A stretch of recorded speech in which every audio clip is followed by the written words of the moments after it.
ഈ അടുത്തിപ്പം ഏറ്റവും കൂടുതൽ നമ്മൾ കേട്ട ന്യൂസ് ആയിരുന്നു മറ്റേ റോഡ് സൈഡ് സർജറി. അവര് അവിടെ നിന്ന് തന്നെ ക്രിക്കോതൈറോയിഡക്ടമി ചെയ്തു. അത് ചെയ്തതുകൊണ്ടാണ് ആ പേഷ്യന്റ് ഹോസ്പിറ്റലിലെങ്കിലും എത്തിയത്. ഒരു ഡോക്ടർ ആവാൻ വേണ്ടിയിട്ട് ഭയങ്കര ഇന്റലിജൻസിന്റെ ആവശ്യമൊന്നും വേണ്ട. Just common sense and you should be ready to work hard. ഇപ്പോൾ മാം പറഞ്ഞിട്ടുണ്ടായിരുന്നു മാമിനെ കുറെ പേര് ഗൈഡ് ചെയ്യാനുണ്ടായിരുന്നു എന്നുള്ളത്. നമുക്കറിയാം ഡോക്ടർ ലളിത മാം എന്നുള്ളത് ഹെൽത്ത് കെയറിലെ തന്നെ ഒരു ലെജൻഡറി ഫിഗർ ആയിരുന്നു. അപ്പോൾ മാം പിന്നീട് മാനേജിംഗ് ഡയറക്ടർ എന്നുള്ള ഒരു പൊസിഷനിലേക്ക് എത്തി നിൽക്കുന്ന ടൈമിൽ എന്തൊക്കെ അഡ്വൈസസ് ആയിരുന്നു തന്നിട്ടുണ്ടായിരുന്നത്? അപ്പോൾ അത് കാണുമ്പോഴത്തേക്ക് നിങ്ങൾ എന്താ പറയേണ്ടത്, വെട്ടിക്കീറി എന്താ കഴുത്തറത്ത് പൈസ ഉണ്ടാക്കുന്ന ആൾക്കാരല്ലേ എന്ന ഒരു ചിന്താഗതിയാണ് ഡോക്ടേഴ്സിനെ പറ്റിയിട്ട് പൊതുസമൂഹത്തിനും എല്ലാവർക്കും ഉള്ളത്. ഇന്നത്തെ doctors they are much more എന്താ പറയേണ്ടത് ഡിഫെൻസീവ് മെഡിസിനാണ് പ്രാക്ടീസ് ചെയ്യുന്നത്. നമ്മളിപ്പോൾ പറഞ്ഞ പോലെ തന്നെ ഇപ്പം നീറ്റിനൊക്കെ ഓൾമോസ്റ്റ് 25 lakhs സ്റ്റുഡൻസ് ഒക്കെയാണ് എപ്പിയർ ചെയ്യുന്നത്. 22 to 25 lakhs എല്ലാ കൊല്ലം ഉണ്ടാവാറുണ്ട്. അപ്പം MBBS ഓവർ ഹൈപ്ഡ് ആണോ? ഡെഫിനറ്റ്ലി. മണ്ടന്മാരായ ഡോക്ടർമാർ ഷൈൻ ചെയ്യാൻ നോക്കിയതാ.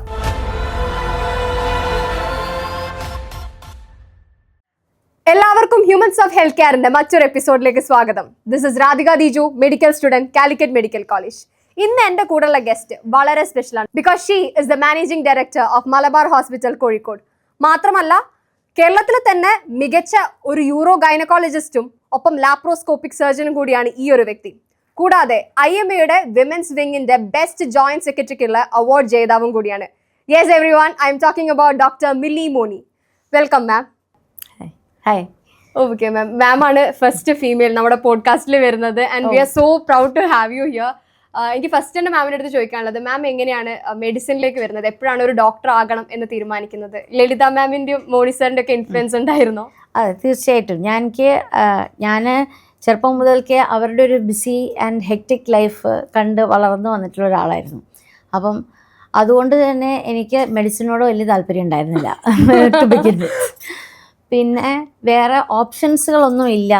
പിന്നെ എൻ്റെ അമ്മ എപ്പോഴും പറയുമായിരുന്നു, എവിടെ എത്താനൊന്നും പറ്റിയിട്ടില്ലെങ്കിൽ നിനക്ക് സ്വന്തമായിട്ടൊരു പെട്ടിപ്പിടി ഇട്ടിട്ട് 4 പേഷ്യൻസെങ്കിലും വരുന്ന ഒരേ ഒരു പ്രൊഫഷൻ എന്ന് പറയുന്നത് മെഡിസിൻ മാത്രമേ ഉള്ളൂ. അതുകൊണ്ട് നീ അത് ഓപ്റ്റ് ചെയ്യുന്നതായിരിക്കും ഏറ്റവും നല്ലതെന്ന് പറഞ്ഞു. അപ്പം അങ്ങനെയായി. പിന്നെ വൈ നോട്ട്, അങ്ങനെയാണ് മെഡിസിനിലേക്ക് വരണം എന്നുള്ളതും. ഒരു ഹെൽത്ത് കെയർ സെക്ടറിൻ്റെ ഭാഗമാവുക എന്ന് പറയുന്ന ഒരു സർവീസ് പ്രൊവൈഡിങ് സെക്ടറാണല്ലോ, അതിൻ്റെ ഭാഗമാവുക എന്നുള്ളതും കൂടിയിട്ട് വിചാരിച്ചിട്ടാണ്. പിന്നെ നമുക്കൊരു സ്വന്തമായിട്ടൊരു ഹോസ്പിറ്റലുണ്ട്, ഓൾറെഡി ഒരു പ്ലാറ്റ്ഫോം സെറ്റാണ്, അതിലേക്ക് അങ്ങോട്ടങ്ങ് കയറി ഇരുന്നാൽ മതി. ഗൈഡ് ചെയ്യാനായിട്ട് ആൾക്കാരുണ്ട്. അതായിരുന്നു മെയിനായിട്ടും എൻ്റെ പേരൻസിൻ്റെ അടുത്ത് പറഞ്ഞിട്ടുണ്ടായിരുന്നത്. നിന്നെ ഗൈഡ് ചെയ്യാനായിട്ട് പറ്റും, ഫ്യൂച്ചറിലാണെങ്കിലും ശരി, എവിടേക്ക് പോകണം എന്നുള്ള ഒരു ഡയറക്ഷൻസ് കാണിച്ചു തരാനായിട്ട് സാധിക്കുമെന്നുള്ളത്. അപ്പം അങ്ങനെയാണ് മെഡിസിനിലേക്ക് പോകണം എന്നുള്ള ഒരു താല്പര്യം വന്നത്. പക്ഷെ ആദ്യം വലിയ താല്പര്യമൊന്നും ഉണ്ടായിരുന്നില്ല. പിന്നീട് എന്താ പറയേണ്ടത്, ഓർഗാനിക്കലി അത് ഇവോൾവ് ചെയ്ത് വന്നതാണെന്നാണ് എനിക്ക് തോന്നിയിട്ടുള്ളത്. ഓക്കെ, അപ്പോൾ മാമിന് MBBSന്റെ ടൈമിൽ ആയിരുന്നു ആ ഒരു കോളിംഗ് പോലെ തോന്നിയത്? അതെ, എനിക്ക് ഒരു ഫസ്റ്റ് എന്താ പറയേണ്ടത്, ആദ്യത്തെ അനാറ്റമി ക്ലാസ്സസ്, ആദ്യത്തെ ഫിസിയോളജിയിൽ നമുക്ക് ബ്ലഡ് കുത്തിയിട്ട് എടുക്കണമായിരുന്നു. ആദ്യത്തെ ആ കുത്തലിൽ തന്നെ ഞാൻ ബോധം കിട്ടു വീണു. ചെറിയ പിൻ പോയിന്റ് ബ്ലഡ് കണ്ടപ്പോഴത്തേക്ക് തന്നെ ഞാൻ ഓ മൈ ഗോഡ്, എനിക്ക് തല കറങ്ങി. ഞാൻ വിചാരിച്ചു ദൈവമേ എനിക്കിത് പറ്റിയ സ്പെഷ്യാലിറ്റി അല്ലേ എന്നുള്ളതൊക്കെ തോന്നി. പിന്നെ ഞാൻ എൻ്റെ പേരൻസിൻ്റെ അടുത്ത് സംസാരിച്ചപ്പോൾ അവർ പറഞ്ഞു അവർക്കൊക്കെ ഇങ്ങനെ ഓരോ അനുഭവങ്ങൾ ഉണ്ടായിട്ടുണ്ട്. എൻ്റെ അച്ഛൻ സർജറി കണ്ടപ്പോഴത്തേക്കും തലകറങ്ങി വീണിട്ടുണ്ട്, എൻ്റെ അമ്മ ഡെലിവറി കണ്ടപ്പോഴത്തേക്കും തലകറങ്ങി വീണിട്ടുണ്ട്. അപ്പോൾ ഞാൻ ഓരോ തലകറക്കത്തിൻ്റെ കഥകൾ കേട്ടപ്പോഴത്തേക്ക് it's okay to be like this എന്നുള്ളത് എനിക്ക് തോന്നിയപ്പോഴത്തേക്കും വീട് വിട്ടിട്ട് നിൽക്കുന്ന കാലഘട്ടമായിരുന്നു MBBS എന്ന് പറയുന്നത്. അപ്പോൾ ആദ്യമായിട്ട് ഒരു ഇൻഡിപെൻഡൻറ്റ് ലൈഫ്, നമ്മൾ സ്വന്തം കാര്യങ്ങളെല്ലാം നമ്മൾ തന്നെ നോക്കണം. നമ്മളുടേതായിട്ടുള്ള കാര്യങ്ങൾ, നമ്മൾ ഡേ ടു ഡേ ലൈഫിലുള്ള കാര്യങ്ങൾ, ഒരു ചിട്ട ഉണ്ടാവണം, ഫൈനാൻഷ്യൽ മാനേജ്മെൻറ്റ് എങ്ങനെ ചെയ്യണം എന്നുള്ള കാര്യങ്ങൾ ഒക്കെ പഠിച്ചു വന്നത് MBBS സമയത്തായിരുന്നു. സോ MBBS ആയിരുന്നു എൻ്റെ ജീവിതത്തിലെ ഏറ്റവും മനോഹരമായിട്ടുള്ള ഒരു കാലഘട്ടം എന്ന് പറയുന്നത്. ഓക്കെ, അപ്പോൾ മാം MBBS കഴിഞ്ഞ് ഇന്റേൺഷിപ്പ് ഒക്കെ തുടങ്ങിയപ്പോൾ തന്നെ ഒബ്സ്റ്ററ്റിക്സ് ആൻഡ് ഗൈനക്കോളജി ആണ് ഞാൻ എടുക്കാൻ പോകുന്നത്? ഒരിക്കലില്ല. നമ്മുടെ ഏറ്റവും ഡിഫിക്കൽട്ട് പോസ്റ്റിംഗ് എന്ന് പറയുന്നത് ഗൈനക് പോസ്റ്റിംഗ് ആയിരുന്നു. ഫൈനൽ ഇയറിൽ നമുക്ക് എന്താ പറയേണ്ടത്, നമുക്കൊരു ടഫ് കോളിംഗ് തന്നെയായിരുന്നു. പിന്നെ ലേബർ റൂം പോസ്റ്റിങ്സ് എന്ന് പറയുന്നത് ഭയങ്കര ടയർസാണ്. നമുക്ക് ഇത്രയും ഡെലിവറീസ് അറ്റൻഡ് ചെയ്യണം, ഇത്രയും അസിസ്റ്റ് ചെയ്യണം, ഇത്രയും കണ്ടിരിക്കണം, അതിൻ്റെയൊക്കെ ലോഗ് ബുക്ക് മെയിൻറ്റെയിൻ ചെയ്യണം.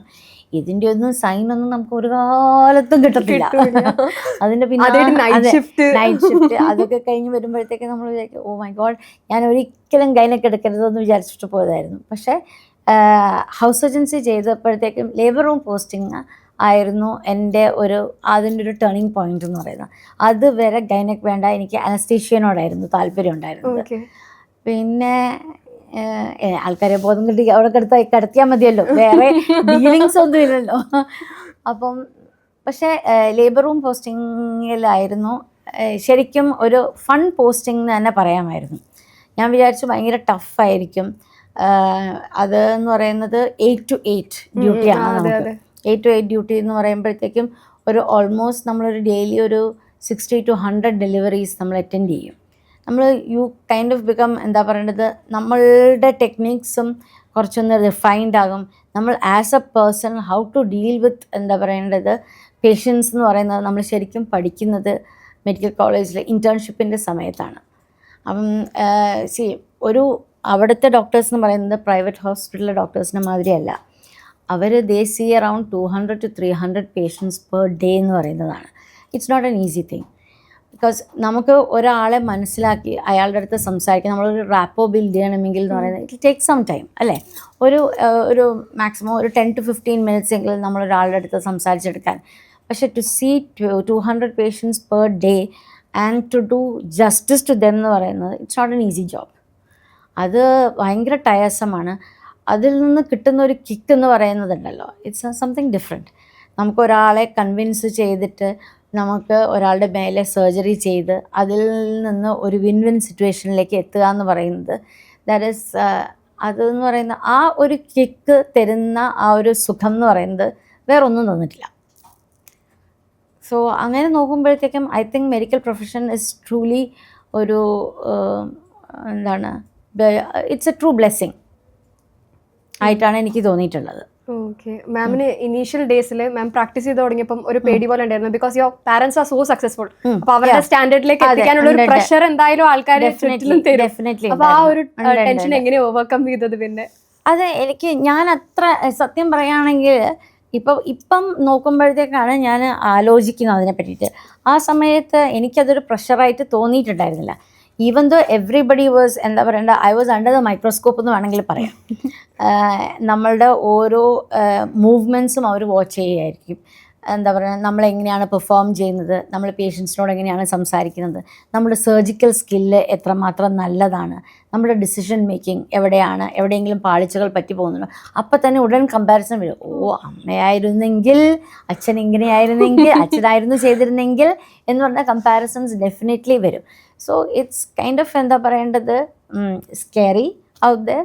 ബട്ട് ദെൻ എന്താ പറയേണ്ടത്, നമുക്ക് കുറച്ച് കഴിയുമ്പോഴത്തേക്കും നമുക്ക് നമ്മളുടേതായിട്ടുള്ള സ്വയം ഒരു വ്യക്തിത്വം ഉണ്ടല്ലോ, അത് നമ്മൾ ഡെവലപ്പ് ചെയ്തിട്ട് നമ്മളുടേതായിട്ടൊരു നിഷ് നമ്മൾ ഫോം ചെയ്തിട്ട് we create a space for ourselves, something separate from your mother and father. We have to cut the umbilical cord at some point of the അല്ലേ. സ്വന്തമായിട്ട് ഒരു ഐഡൻറ്റിറ്റി നമ്മൾ ക്രിയേറ്റ് ചെയ്യും. അത് ഏതൊരു ഫീൽഡിൽ ഏതൊരു ആൾ ഇറങ്ങി ചെല്ലുകയാണെങ്കിലും they get compared to their എന്താ പറയേണ്ടത് പിയേഴ്സ് ഓർ ദിയർ എന്താ പറയേണ്ടത് parents or some kith or kin ആരെങ്കിലുമായിട്ട്. ഇപ്പം 2 കുട്ടികൾ വീട്ടിലുണ്ടാകുമ്പോഴത്തേക്ക് ആ കമ്പാരിസൺ ഫാക്ടേഴ്സ് എപ്പോഴും ഉണ്ടാകും. നമ്മൾ എത്ര കമ്പയർ ചെയ്യരുതെന്ന് വിചാരിച്ചിട്ടുണ്ടെങ്കിലും മൂത്ത മകൻ ഇങ്ങനെയാണ്, ഇളയാൾ ഇങ്ങനെയായിപ്പോയി എന്നൊക്കെ അങ്ങനത്തെ ആ കമ്പാരിസൺസ് എപ്പോഴും ഉണ്ടാകും. പക്ഷേ അവർക്ക് അവരുടേതായിട്ടുള്ള ഒരു ഐഡൻറ്റിറ്റി ഉണ്ട്, ഒരു വ്യക്തിത്വം ഉണ്ട് എന്നുള്ള കാര്യം നമ്മൾ ആരും മനസ്സിലാക്കുന്നില്ല. അത് നമ്മൾ ആക്സെപ്റ്റ് ചെയ്യുക, അതിനെ എംബ്രേസ് ചെയ്യുക, എന്നിട്ട് നമ്മൾ മുന്നോട്ടേക്ക് പോവുക.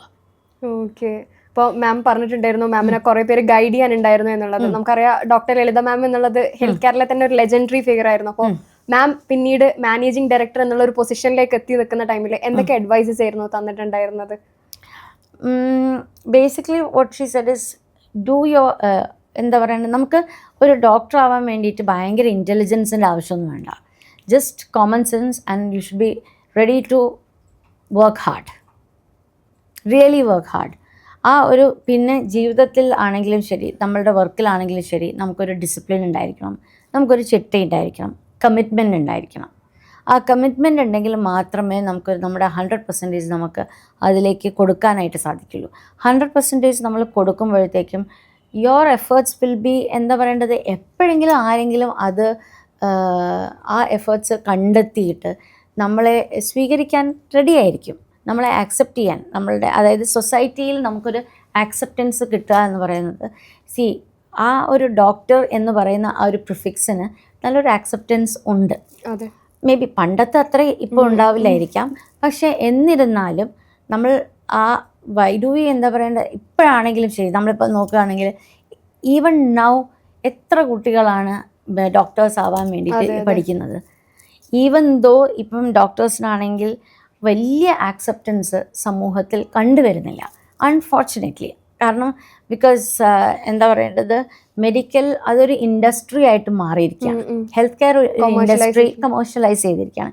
Everything gets commercialised. അതിന് നമുക്കിപ്പം ഹെൽത്ത് കെയർ ആൾക്കാരെ നമുക്ക് കുറ്റം പറയാനൊന്നും പറ്റില്ല.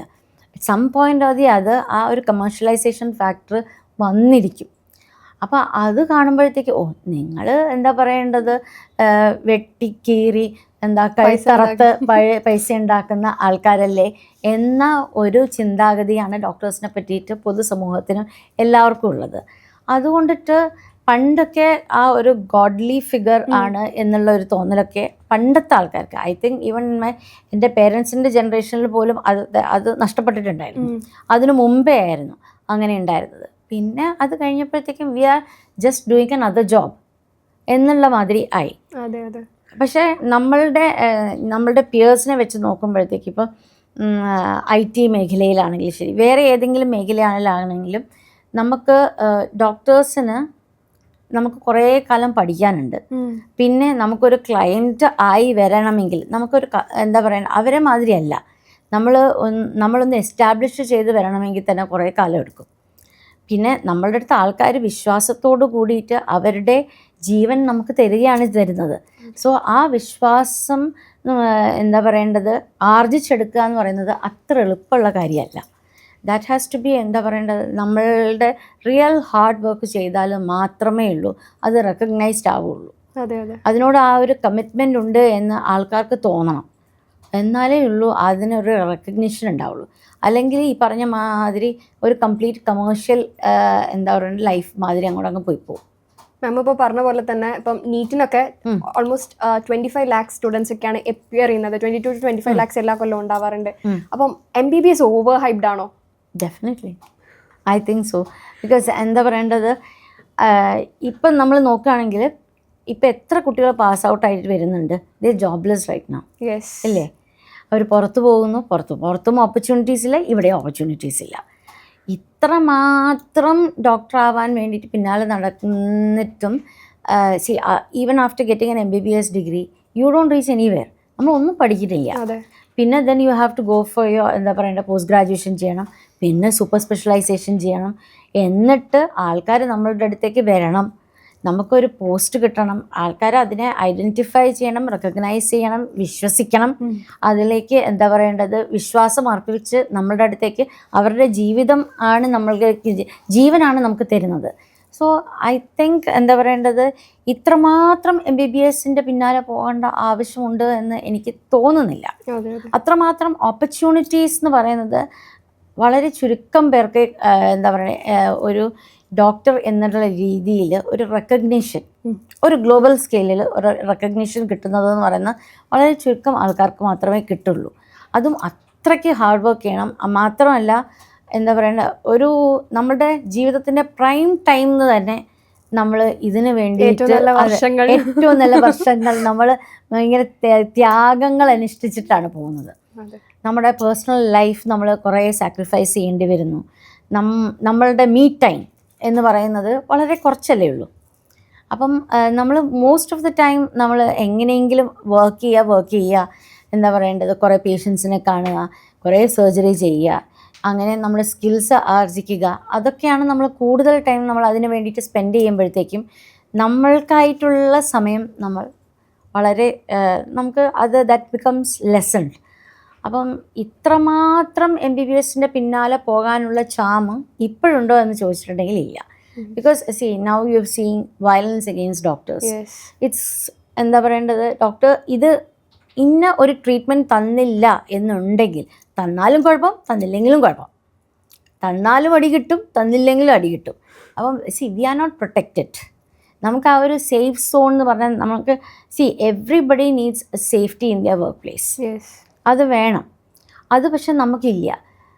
ഇപ്പം പണ്ടൊക്കെ എന്ന് പറയുന്നത് വീട്ടിൽ നമ്മൾ പ്രാക്ടീസ് ചെയ്യുമായിരുന്നു. വീട്ടിൽ പ്രാക്ടീസ് ചെയ്യുമ്പോഴത്തേക്കും രാത്രി വരെ പേഷ്യൻസ് നമ്മളുടെ വീടുകളിലേക്ക് കയറി വരികയാണ്. നമ്മളുടെ വീടുകളിലേക്ക് കയറി വരുമ്പോഴത്തേക്കും നമ്മൾക്ക് അവിടെ നമ്മൾ ആരെയും സ്ക്രീൻ ചെയ്തൊന്നും നോക്കുന്നില്ല ഇവൻ എന്തുകൊണ്ടിട്ടാണ് വരുന്നത് എന്നുള്ളത്. Is coming with a problem എന്നുള്ളതാണ് നമ്മൾ വിചാരിക്കുന്നത്. അവൻ അടുത്ത നിമിഷം ഒരു കത്തിയെടുത്ത് നമ്മുടെ മേലെ കുത്തുമോ എന്നുള്ളത് നമ്മൾ വിചാരിക്കുന്നില്ല. So we are open to dum.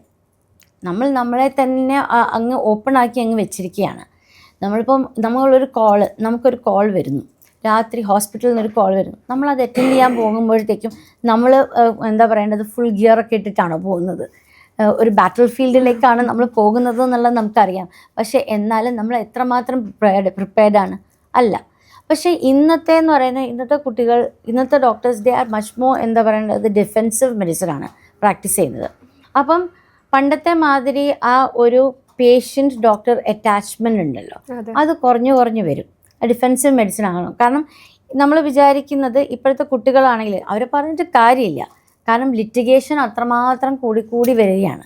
മാത്രമല്ല ഡോക്ടേഴ്സിന് അഗെയിൻസ്റ്റുള്ള അറ്റാക്സും അത്രയും കൂടി വരുമ്പോഴത്തേക്കും നമ്മളുടെ മുന്നിലിരിക്കുന്ന ഒരു പേഷ്യൻ്റ് നമ്മളുടെ ഒരു പൊട്ടൻഷ്യൽ നമ്മൾക്ക് എതിരെ കേസ് കൊടുക്കാൻ ചാൻസ് ഉള്ള ഒരു പൊട്ടൻഷ്യൽ കാൻഡിഡേറ്റ് ആണ് എന്നുള്ള രീതിയിൽ നമ്മൾ മെഡിസിൻ പ്രാക്ടീസ് ചെയ്യാൻ തുടങ്ങിയിട്ടുണ്ടെങ്കിൽ ഇറ്റ് ബിക്കംസ് വെരി ഡിഫിക്കൾട്ട്.